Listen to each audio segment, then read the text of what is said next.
right, 10:02 on the fan. What's going on, everybody? Teak, something hit me. Something hit me.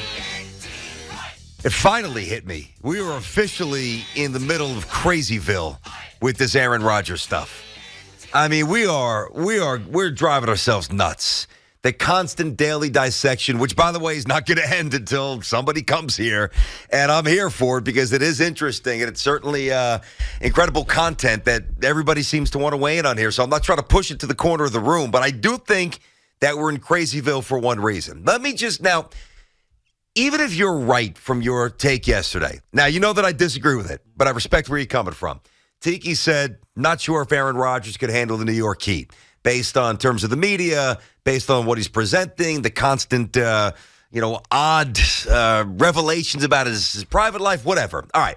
So even if you're right, completely right, I look at it and say, all right, I've got to measure risk here. And even if Rodgers is very much debatable about his personality, quirkiness, aloofness, whatever, for here, when I look at the other guys, especially Derek Carr, because there's Rodgers, Carr, and there's three other guys that, let's face it, nobody really wants. Yeah, Ryan Tannehill. That's the last resort. Baker Mayfield. Jimmy Tannehill, Garoppolo, whatever. Those are guys, if we need them, that's desperation. Jacoby Brissett. Oh, Jesus, stop. Derek Carr, to me, there are so many more questions with Derek Carr compared to Aaron Rodgers. It's not even close. So I'm at the point, I don't care what Rodgers says. I don't even care what he does. I know he can ball. He's not been a problem, big problem, real problem, his entire career. I think we're making more out of this. I don't want Derek Carr. I don't believe in Derek Carr. I think that this will come down to a couple of things. And again, I don't believe Aaron Rodgers is coming here, and I don't think he wants to come here for a variety of reasons. But I will say this. Having a locker room that is cohesive, that is not disrupted by nonsense that gets broadcast on the Pat McAfee show weekly. Maybe he stops doing that if he comes to New York, because there's plenty of ways for him to get exposure rather than going on Pat's show and talking about, hiding away in the dark for 4 days. But no matter what happens with the quarterback situation with the New York Jets, it has to be somebody who is going to have a cohesive, calming, obviously talent matters. And to me, character matters. We talk about this a lot with the Giants, right? It's how they started drafting. It's why Kadarius Toney, despite his Super Bowl ring now, just wasn't going to work here in New York with the Giants. He just didn't fit what the Giants were trying to do. When I look at what Aaron Rodgers has consistently done, he's been phenomenal. But he's always kind of had this disruption, this little waves and spikes of what the hell are you talking about? And in Green Bay, who cares? And New York, you're going to care. And so I think that Derek Carr, as discounted on the field as he may be to Aaron Rodgers, is such a great dude that his culture in that locker room will be outstanding, and it will set a foundation for success for this Jets team. So I know you don't like Derek Carr because he's flawed, right? I mean, all these guys are flawed except for Aaron Rodgers on the field. But Derek Carr, I think, has so much more potential to make this Jets team a consistent winner than Aaron Rodgers does for a year or maybe two. I can't give Derek Carr big money, man. I mean, really, the more I really think about this, how in the world am I going to invest, 3, 4, well, it's going to be more than 3, 4 guaranteed years, $1 gazillion. The guy's been. Now, listen, I've also, many times on the show, I've gone to bat for Derek Carr because I do think he's a bit underrepresented in terms of his talent. Like, when people call us up and they're like, he's trash, he's a bum. Yeah, those interception percentage, all that stuff they keep throwing out. You're like, you're wrong. They're factually wrong, yes. And I feel the need to correct that. But now that it's more personalized here and we're getting down to the nitty-gritty and you've got to make a real business decision, Derek Carr is in his 30s. He's had one playoff game, and he was awful in the game, all right? Are we expecting Derek Carr to come here, West Coast guy, his entire life, has not handled the cold weather well at all? He's 16 games below 500. A lot of reasons, not many of them which are really his fault. Yeah. Coordinators, coaches, trash drafts, whatever. Relocation, Oakland, Las Vegas. There's context to Derek Carr stumbling a bit there, and he's a solid player. but he ain't good enough to command the kind of money he's going to get. So even if Aaron Rodgers goes, walks across the Brooklyn Bridge in a Speedo singing some weird-ass song doing who the hell knows what, I will say, I'll see you Sunday. I'll see you slice up the Dolphins. I'll see you throw for 3 bills with your boys because we know we have talent, and I will take it, and I'll run to the bank. I don't see the difference. See, here's where I think you and I disagree. So some of the topics that we've discussed in the last year, all right, ad nauseum, Aaron Judge's contract. Yes. Jacob deGrom's health. DeGrom, I'm just bouncing around. DeGrom's future. Randall and his tiff with the fans. These are the things really in our first year at the Fan that we've dealt with. An anomaly. An anomaly. How about my Knicks coming out last night and smacking them? 25-8. Yeah. We'll get to the Knicks later. Brunson has been sick. Wow. Those are things we discussed a lot. Yep. All right. And nothing derailed the team. Aaron Judge's contract stuff didn't prevent the Yankees from basically winning 100 games and winning a playoff series. I think we're getting a little bit too wrapped up in what a soundbite means in modern sporting society. But I also doesn't mean that much anymore. But I also think a soundbite can, just like and the perfect example happened with the Jets last season. Zach Wilson, who was just being dismissive to, who was it, Connor Hughes? I forgot who he was being dismissive to when asked about his role in the performance. And he was just being a jerk. Was he being dismissive or was he being just immature? Maybe a little bit of everything, I think he was being a little bit of he was being dismissive and being a jerk because he didn't like the question. It was weak. And he didn't have to say anything. Yeah. All he had to say was, I got to watch the film, probably. Right, whatever, take it. Take it a step further and say I've got to play a lot better. I'm the quarterback. It's on me. Whatever it is. That was awful by Zach. All he had to do. Yep. And think about it. It was one comment. Well, one soundbite. But amplified because he was playing like trash. Aaron Rodgers is not going to play like trash. That's true. But my point is that one soundbite. But we were accepting him playing like trash because he was winning. Yes, right? they were winning at that point. So it was that one moment. And you remember this. It flipped. I flipped on it. I changed a lot. That bothered me. It flipped us on Zach. Because I remember saying, you had asked me, how's he look? You look at the tape, watch it. How's he doing? I was like, you know what? He's going to be fine. Mm-hmm. I know he's making some mistakes. There's some things he's just not understanding. He's going to be fine. And then that comment lost the locker room. And then you start hearing people report, Robert Saleh's got to make a decision because, you know what? Zach Wilson has lost the locker room. And that's why he got benched, right? So, yes, you're right. In a strong, cohesive, very familiar with each other, family-like locker room, comments that are untoward, they don't matter.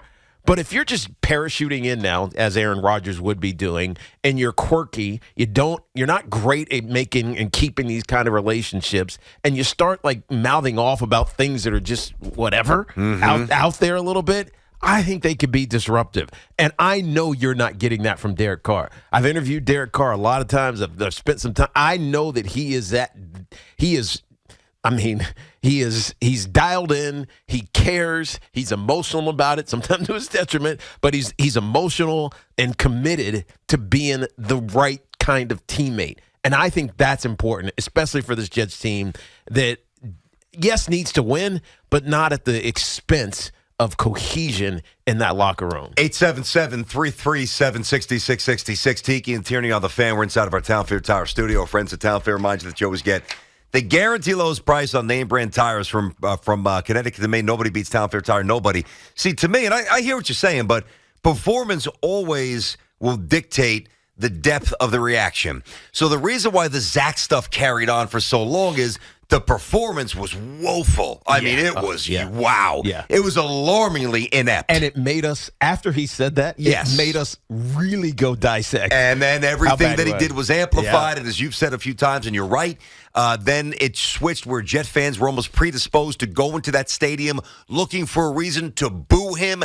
Everything changed. So performance will always dictate what kind of energy a topic gets, okay? Rodgers could play. He could play as well as anybody I've ever seen. No, I'm looking at some of his AVs. This is the approximate You don't have to value. look at AV. Just watch him play one game. He's phenomenal. Everybody knows he's incredible. He's MVPs, Aaron Rodgers. 4 MVPs. He's the man. He's unreal. Why am I? Now, if the objective has been, so WFAN starts in 87. The Jets win in 69, all right? Basically, 20 years after the last championship, this station is born. And then all the other stations around the country are born.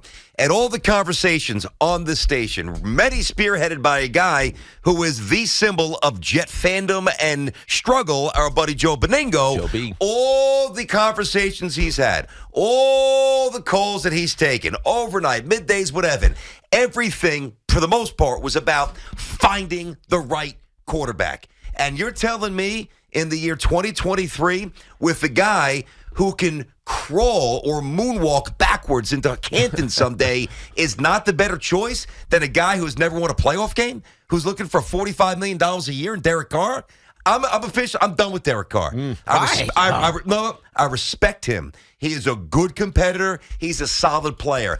I want to win a Super Bowl, and he's not going to Arrowhead. He's not going up to Buffalo. He's not going to Cincinnati. He's probably not going out to L.A. and beating Herbert when they had their act together. He's not that guy, and we need to realize that. Now, if Rodgers doesn't want to come here, we can't force him to. Mm-hmm. But that's the play, and that is the target. Unless I go to Eric in Clifton, he says, Carr is the guy. Eric, what's happening, buddy? How are you today? I'm very good, guys. I just have to eviscerate this whole notion that, since he hasn't won in the playoffs, that he can't win in the playoffs. Yes, context, people. Eric is a Raiders fan, so just so everybody knows. Go ahead. Drew Brees played 5 years for the Chargers. Stafford played 12 years in the Lions. Combined 0-4 playoff record before they left for the Saints and the Rams. Both became Super Bowl championships with their new teams. Mm. You go so Facts. It is a team sport. This is not tennis.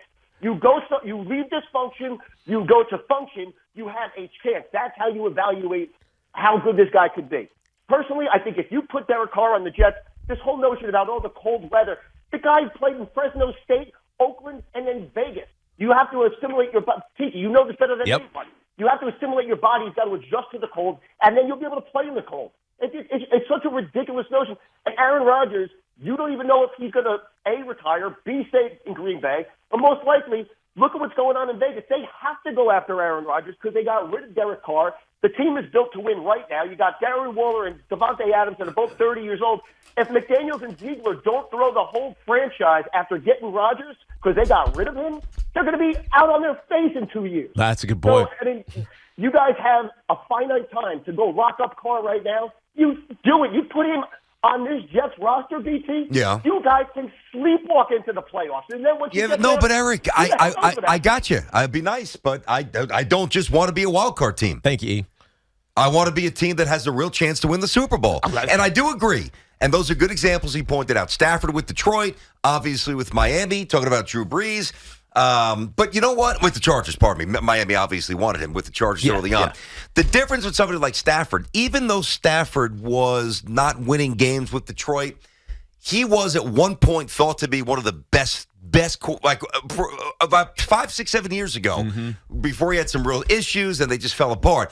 Everybody looked at Stafford and said, this kid is a superstar. Yeah, and even nobody says that about Derek Carr. Even after it was falling apart, people were talking about his arm slots and his all these different kind of throws. Nobody says that about Derek Carr. Nobody says that. They don't, but they're like, he's reliable, he's tough, he's durable, he's a good teammate, which I agree with. The last thing I care about is the weather thing. I mean, it doesn't mean anything until he gets here and he plays consistently in it. But I think like Eric said, he will adjust.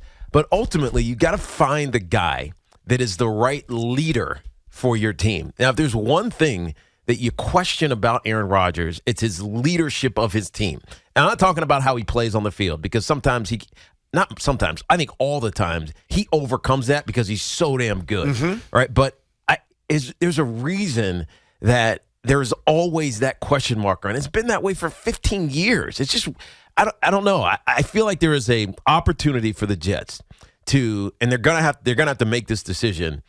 Really, not really their decision, because it's not like, hey, we want Aaron Rodgers or we want Derek Carr. We're getting Aaron Rodgers or Derek Carr. But they got to make a decision about what they want their team to look like and feel like. And obviously success and winning matters, but I think the character of that locker room has to be the most important thing, especially when the coach and to an extent the general manager are kind of on a little bit of shaky ground right now. You got to get this right. And winning might cure it temporarily, but maybe not for the long haul. But here's what complicates this for the Jets, and I don't pretend that this is an easy dance because the timing is paramount now. I understand what's going to probably happen with Rodgers if it comes to fruition post June 1. Mm-hmm. High probability based on the numbers, lower cap hit, blah, blah, blah, which would also preserve the Jets' 13th overall pick this year because if you cut a deal after June 1 and the draft is in April, then the Jets draft 13th and we're good to go. Mm-hmm. But why how can you navigate this? I honestly don't know the answer. So you want Rodgers, but you don't know for sure what he's going to do, which means theoretically you should be strongly in play for Derek Carr, but Derek Carr gets a month jump start on free agency. Yeah. How do the Jets handle this? Yeah, because everybody now who needs a quarterback is talking to Derek Carr. The Saints already had him in. And they probably are throwing more money at him. 100%. Right? So what do the Jets do? Because you could. This is the scenario that we painted a week and a half ago. The Jets could be left dead in the water with the options that we didn't even want to talk about. The Baker Mayfield. The Tannehills. The Jacoby Brissett. Don't even make Zach will play over Brissett. I agree. I can't hear that name again. But I'm just saying, think about what the options outside of these two, who we're, maybe, flipped on, have differing opinions on. Mm-hmm. But other than these two, nobody else is really the answer. So that is the biggest issue for the Jets, to be honest. I want to get to this coming up here. I think this is a fascinating part of the conversation that nobody has really, I don't think, incorporated either at all or enough. And we're going to, all right?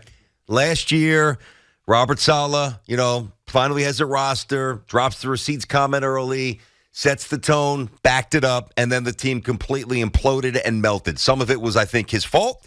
Some of it was not. Yeah. I don't think he did a good job navigating the quarterbacks with the whole Mike White empowerment movement, and obviously that's mentally taxing on a young, precocious second-year player in Zach. I thought that was handled very poorly. So if it is Aaron Rodgers eventually for the Jets, do they have the right head coach to handle what probably at some point will become a little bit of an issue with the media, circumstances that will need to be addressed by the coach? Do they have that guy? 877-337-6666.